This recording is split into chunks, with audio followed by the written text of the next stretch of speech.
of the General Assembly, I wish to greet all member states of the United Nations. I wish to greet the peoples and governments of the 194 countries duly present at this General Assembly. In particular, I wish to greet Mr. Abdullah Shahid, who has assumed the presidency of this General Assembly. I wish him the best of success. The United Nations General Assembly convenes us all every September.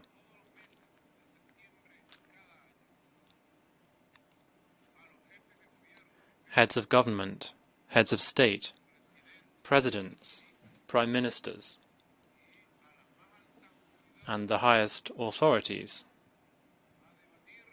to allow us to discuss our views and debate the ideas of a world that must continue to progress towards building a multipolar, pluricentric world without imperialist hegemony. This is the second time we have met in the General Assembly since the COVID-19 pandemic struck.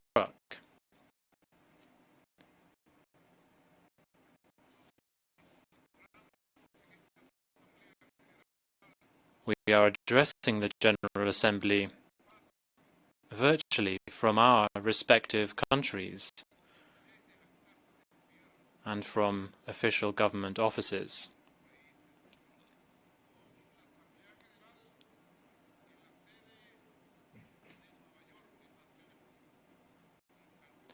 I would like to greet all ambassadors and authorities who, in the midst of the pandemic,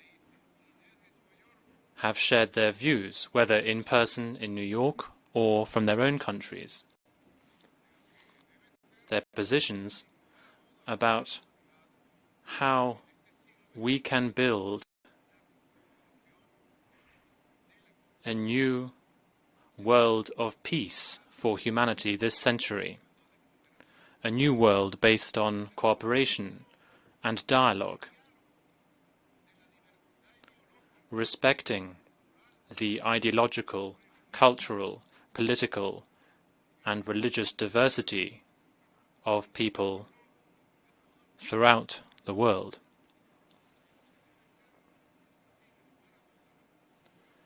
This new world, this new human community, must be free of hegemonic empires. It must be liberated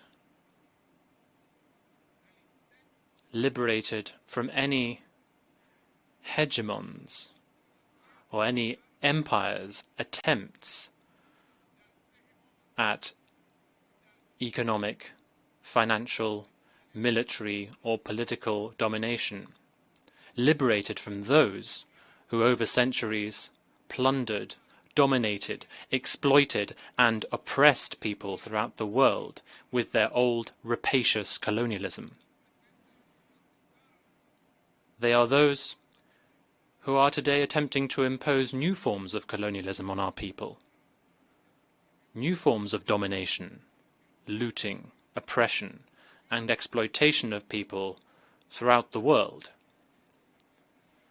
That is why, in this General Assembly, overshadowed by the pandemic, from the very heart of our beloved fatherland, Venezuela is calling for a new world free from colonialism, a new world without imperialism, a new world without any dominant hegemon, a new world of cooperation,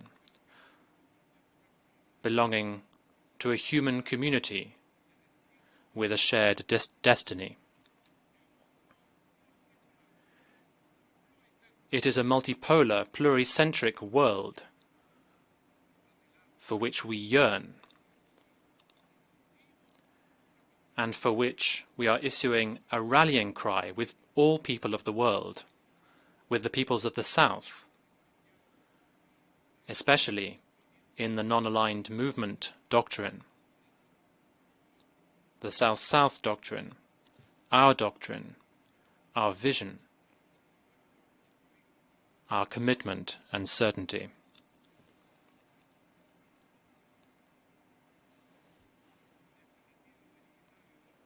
Many countries have strongly supported Venezuela as it has grappled with the circumstances of the past few years.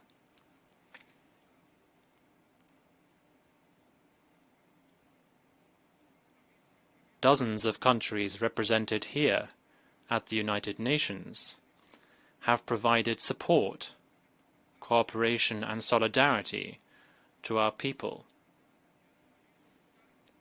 They have listened to the truth from the voices of Venezuelans themselves.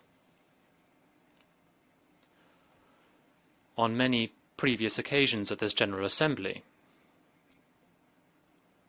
and in other parts of the United Nations system, Venezuela has frequently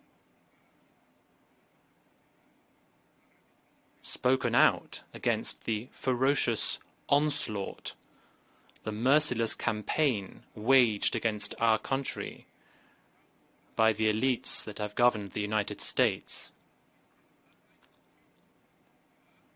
with the complicity of the elites at the helm of organizations in Europe and elsewhere. They have sought to manipulate international organizations and international law in an attempt to justify their merciless campaign and criminal aggressions against the noble, peaceful and democratic people of Venezuela.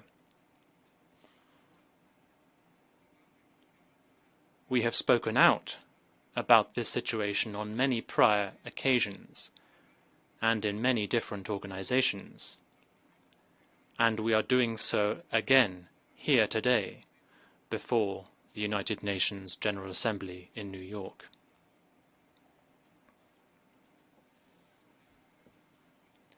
At this session of the General Assembly in September 2021, Venezuela again denounces a savage campaign, a permanent systematic aggression waged through economic, financial, cruel oil sanctions, a persecution of the right to economic freedom, violating the economic rights and guarantees to which all people are entitled. This is a fierce assault on the right to buy what our country needs, and on the right to sell what our country produces, particularly Venezuela's immense oil and mining wealth, which it has developed for decades. Bank accounts are being targeted. Our gold, held in the legal international reserves at the Venezuelan Central Bank in London, has been seized. And billions of dollars held in bank accounts in the United States, Europe, and beyond have been frozen.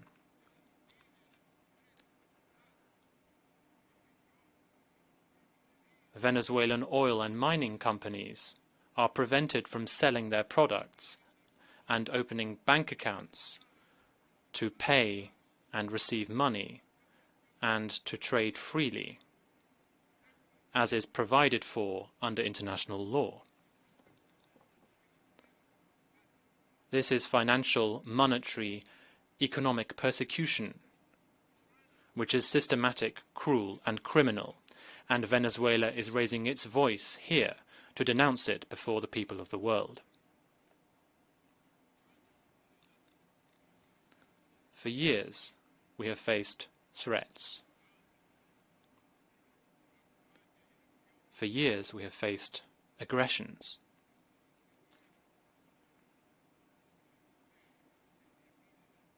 Nevertheless, I can say to you today, from the heart of Caracas, where the liberators of America were born, that the Venezuelan people, with their great capacity for resilience and resistance, the Venezuelan people have risen.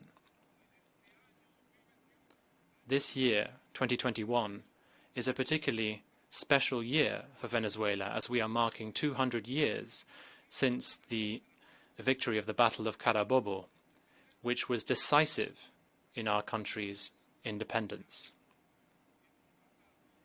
This year, we have progressed from a cruel, painful time of resistance to one of recovery and prolonged growth in the domains of science, innovation, and technology, with the spiritual resilience of a hard-working people who refuse to give in.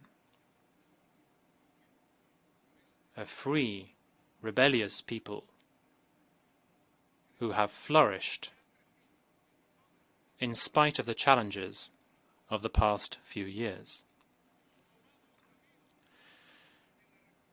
We have taken the path of recovery and holistic growth for our nation.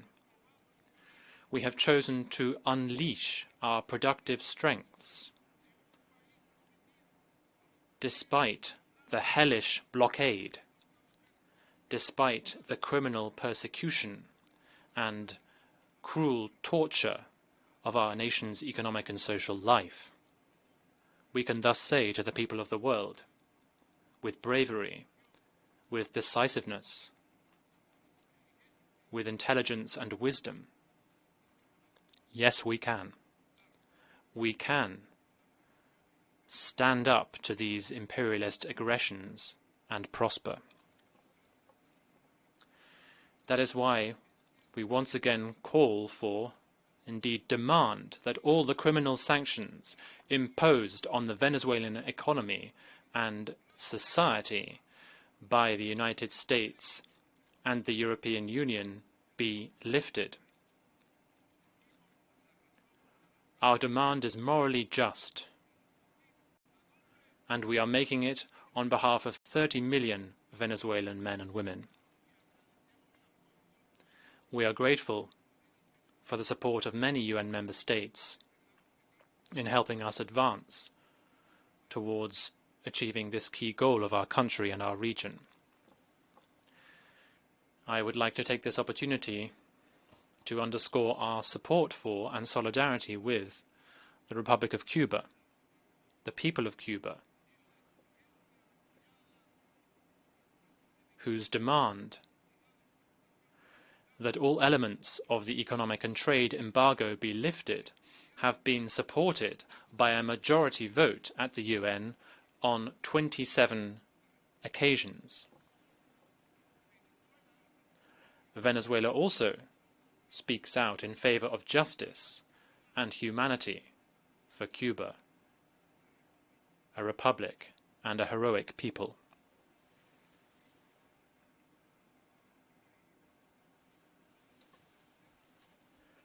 Our country has successfully overcome all of these circumstances.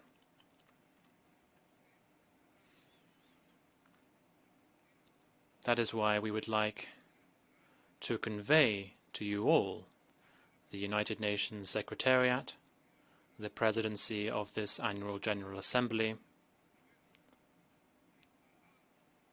and all ambassadors and representatives of governments.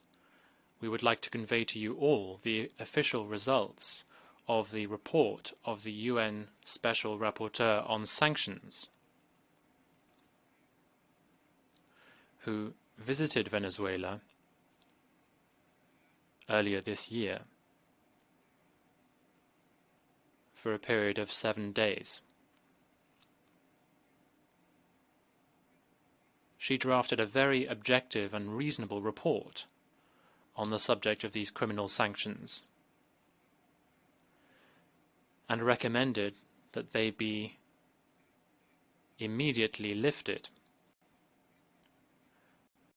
and that international law and international humanitarian law be respected, as well as Venezuela's right to freedom, to economic, trade and financial guarantees, and the full enjoyment of the rights to which any sovereign country belonging to the United Nations is entitled.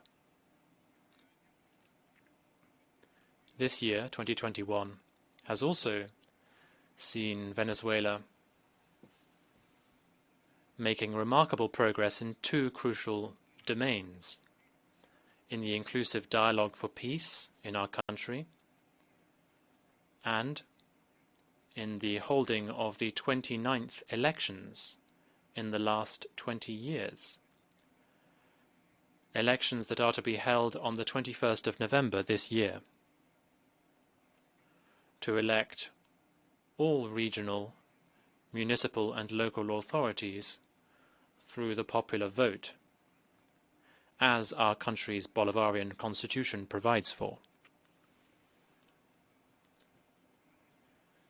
This year we have begun talks with the business, social, trade and political sectors.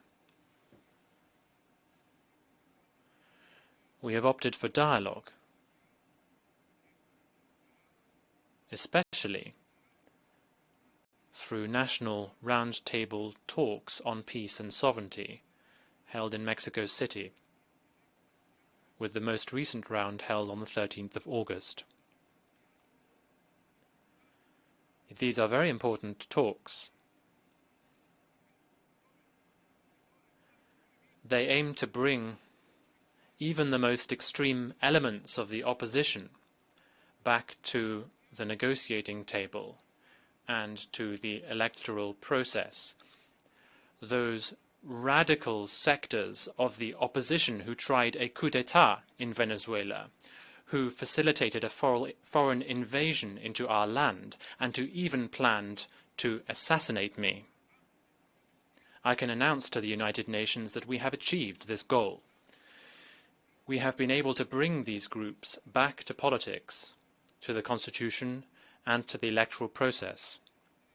And now, with the support of the government of President López Obrador in Mexico, and with the invaluable diplomatic support provided by the Kingdom of Norway, with the direct presence of the government of the Russian Federation, and the assistance of the Netherlands, we are implementing a comprehensive agenda enabling us to make headway in our social and economic recovery, in our whole country's recovery through dialogue. I would like to thank the Secretary-General of the United Nations, Antonio Guterres, for his support to the talks in Mexico, and I would like to request the entire United Nations to get behind these talks in Mexico so that we can reach new agreements, including a comprehensive agreement to strengthen peace, sovereignty, prosperity and comprehensive recovery in Venezuela. This is what I'm requesting, and I'm very grateful for your support. Venezuela will follow this same approach to prioritize dialogue in international fora as well.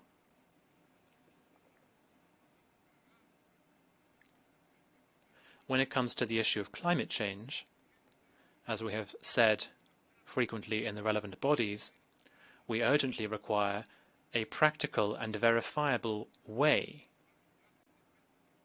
to curb greenhouse gas emissions, to combat the warming of the seas,